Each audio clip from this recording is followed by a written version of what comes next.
Small business owners generally pride themselves on hard work, resilience, and a can do attitude.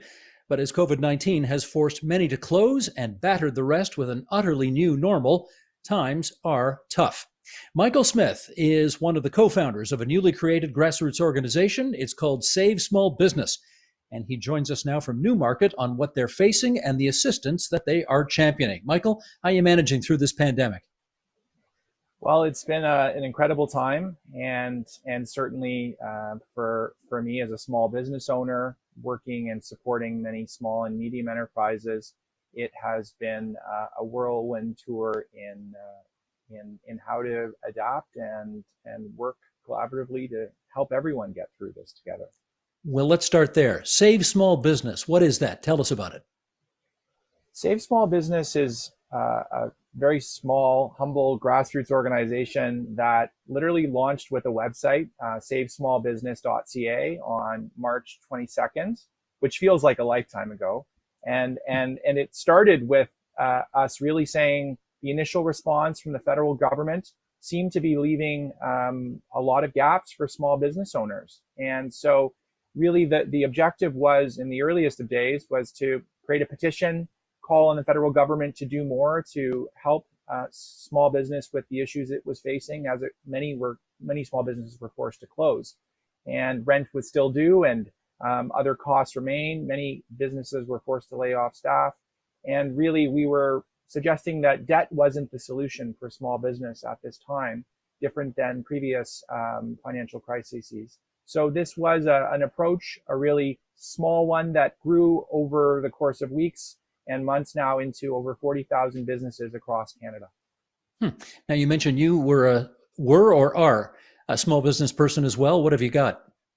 Yeah, so my business is a consultancy. I work as both a consultant, an advisor, and a coach, helping smaller but purpose-driven businesses to grow and have a greater positive impact on people and planet.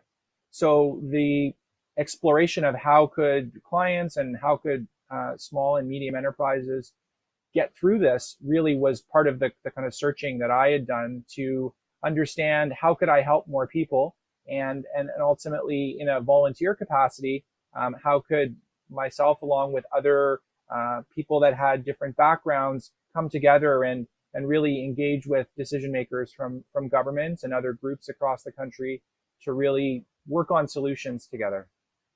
And in terms of your consultancy, the work you actually get paid for, not this volunteer effort on the side, how's business these days?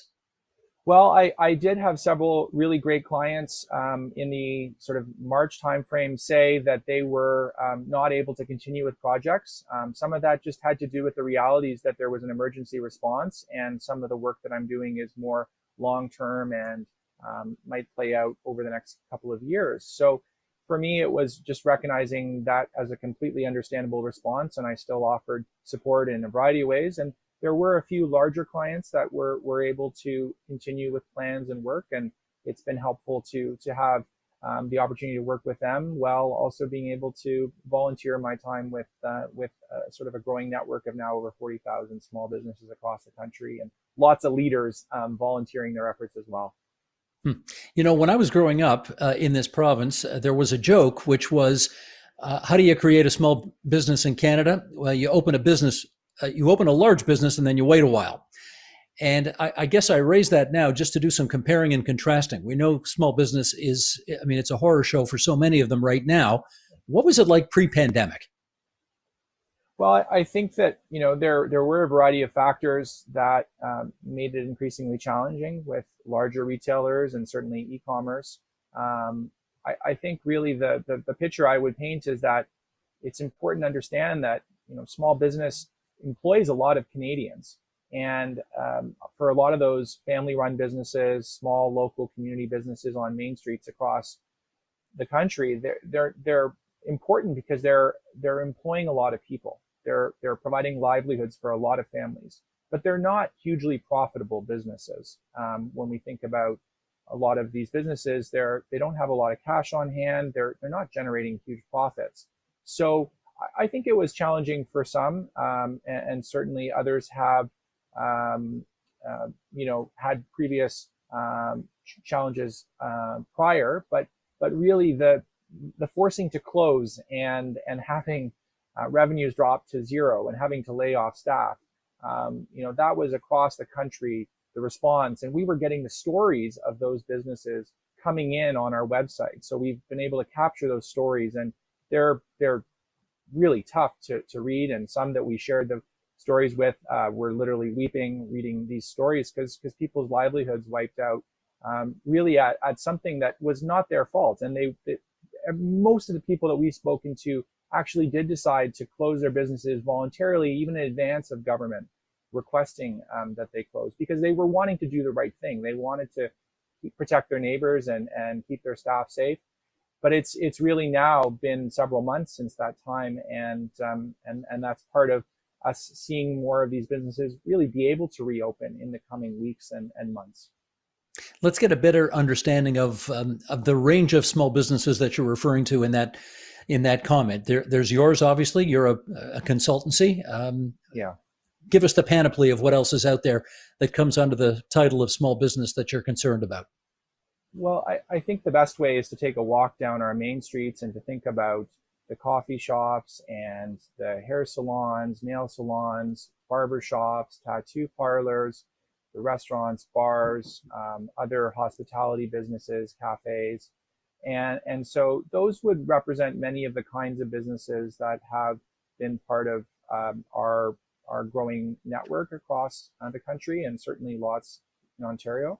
Now, I think it's important to recognize that some of those businesses, they're organized as cooperatives, like barbershops or tattoo parlors. So they may not necessarily have staff, but they're working as kind of a collective group. And then there's others that would be family run, that may not have any employees, but they're a family owned business, and everyone in the family is working in some way to support the business. So it's a real diversity. But I think overall the community that we've built through Save Small Businesses is for the most part really smaller and local businesses, and those would be in our estimation the more vulnerable businesses, because they don't have a lot of cash on hand. Most only have 2 to 6 weeks of cash, so rent being due, and for most of these businesses, their commercial rent for their landlords is been a really challenging piece of this puzzle that we've been advocating for. This issue came up in the previous discussion we had earlier in the program, the notion that more than 50% of the restaurants in this province may never start up again. They are so damaged by this pandemic. And, we were just saying, walk up Yonge Street, walk up any major street in any major city in this province, and imagine if half the restaurants are gone. Michael, what are our main streets going to look like if that's the case? It's a really scary picture right now, and I think some of it still hangs in the balance, and that is part of what we've continuing to be engaged with provincial governments on, because yes, there is a really challenging situation, and for businesses that were forced to close, including restaurants and other hospitality businesses, there are real significant costs of reopening. But the biggest outstanding issue that will determine whether some of these small businesses that are renting those commercial spaces can reopen is whether their landlords are willing to work in a cooperative way, and ultimately the partners in those small businesses being able to access rent relief, which is a program that has been announced by the federal government and supported by the provinces. But what's been missing is all landlords coming to the table and working as partners with small businesses and playing a really supportive role. And some landlords have been great and have been cooperative with tenants and really are doing their part, and others, up to half of landlords, have not. So that really is the critical piece that we're wrestling with. And so many small businesses are really pleading with their landlords, and many are pleading with the provincial governments, asking for them to put in place a temporary ban on commercial rent evictions, because these businesses that haven't been able to pay rent have not yet accessed the rent relief funds, which are now open, and the applications need to be made by landlords. So landlords have a critical role to play in this, as do provincial governments, in really coordinating that landlords and tenants together actually work in a way that everyone is able to share the burden and ultimately get through this. Let me do a couple of quick follow-ups on that. What percentage of small business people would you estimate that the rent, being able to pay the rent or work something out with the landlord, is their number one concern at the moment? The surveys that we've done through Save Small Business, and certainly various surveys from CFIB, which is another longstanding small business group, they've indicated that over 50% of business owners, rent is the most critical issue. The other programs, whether it's the loan or wage subsidy, those are much lower in terms of the sort of benefit it provides to these business owners. So rent is definitely the number one issue, and it's also the issue that really is make or break, because as we think about what it costs for some of these restaurants and many other Main Street businesses, it's $10,000, $20,000, $30,000 rent, $30,000 rent per month. So that's a significant amount, and the rent relief program covers small businesses with commercial rent up to $50,000 per month. So that's a significant sum, and that's the kind of figure that many businesses are unable to pay at this time unless they are able to access the support that's been made available by the governments. One of the points that emerged again from the last discussion is that some landlords don't want to give tenants, small businesses, a break on the rent because they're hoping to evict them in hopes of selling off to a developer where they can make more money and have someone develop their property. How often do you hear that? It's unfortunately part of the equation. There is a lot of complexity to the motivations and the incentives that landlords have. Some landlords certainly are looking at redeveloping properties. Some landlords have had tenants in for years and are comfortable with the idea of evicting a tenant now because they might want to get a new tenant in with a higher rental rate now that the markets and the property values have gone up. So it is complex, but unfortunately, the landlords that are not working with a commitment to helping their tenants get through this are really using the pandemic as an excuse to be unfair and unreasonable.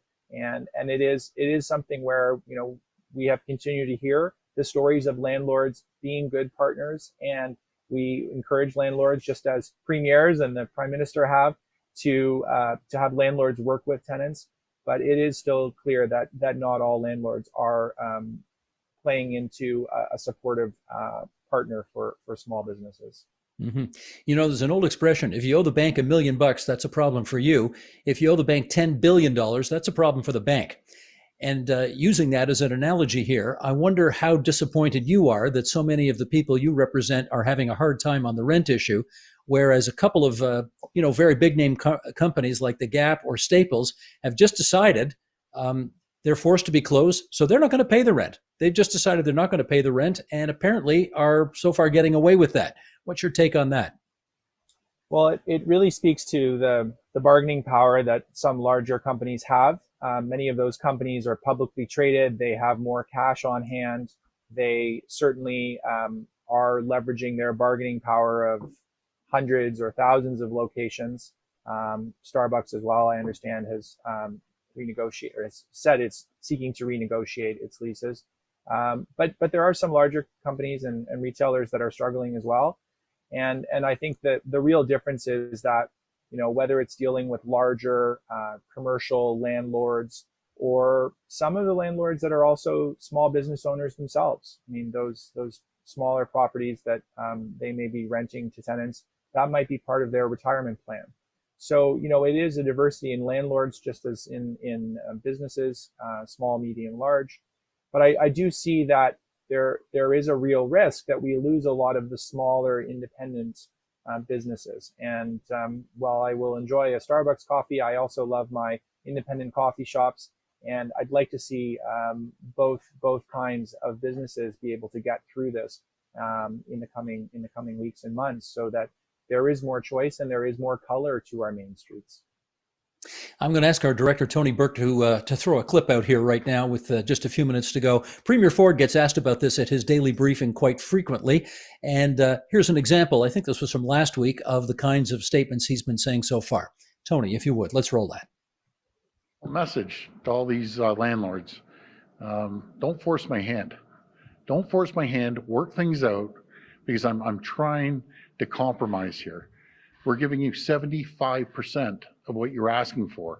And like I said last week, nothing drives me more crazy than greedy landlords taking advantage of people and small business owners that are just trying to keep their head above water.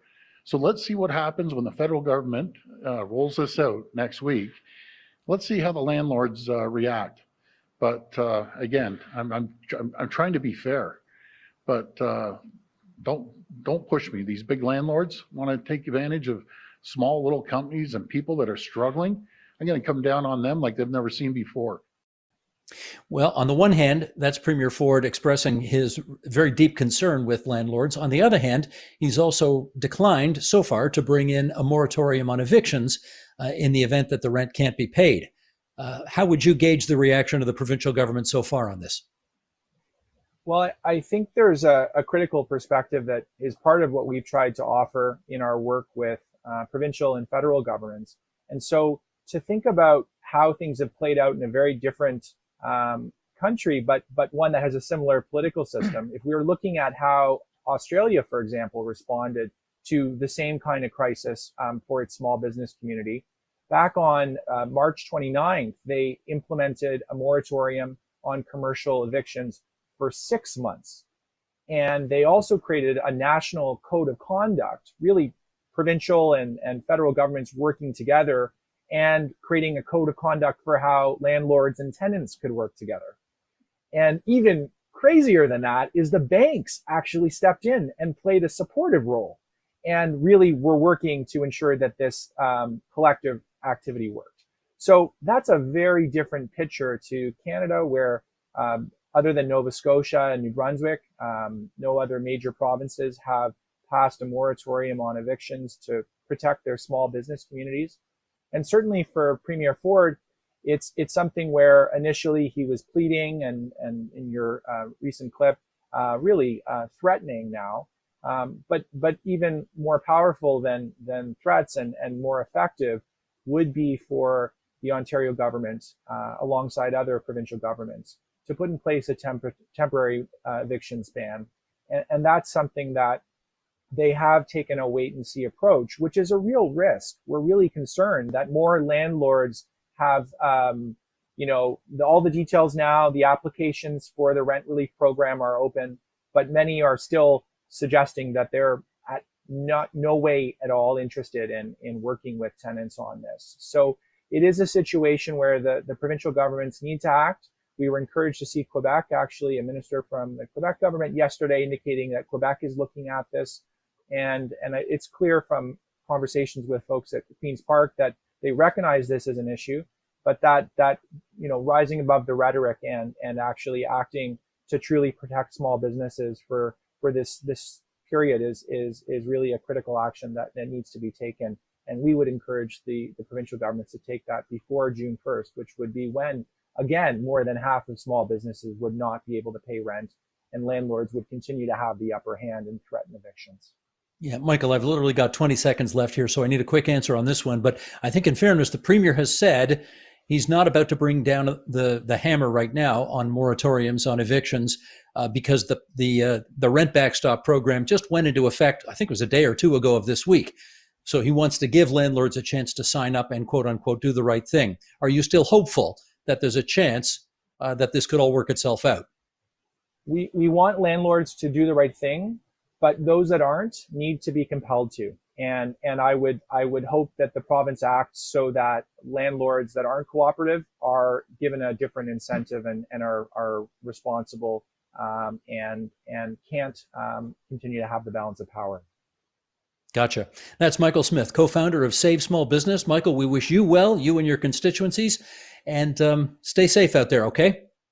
Thank you, Steve. The Agenda with Steve Paikin is brought to you by the Chartered Professional Accountants of Ontario. CPA Ontario is a regulator, an educator, a thought leader, and an advocate. We protect the public. We advance our profession. We guide our CPAs. We are CPA Ontario. And by viewers like you. Thank you.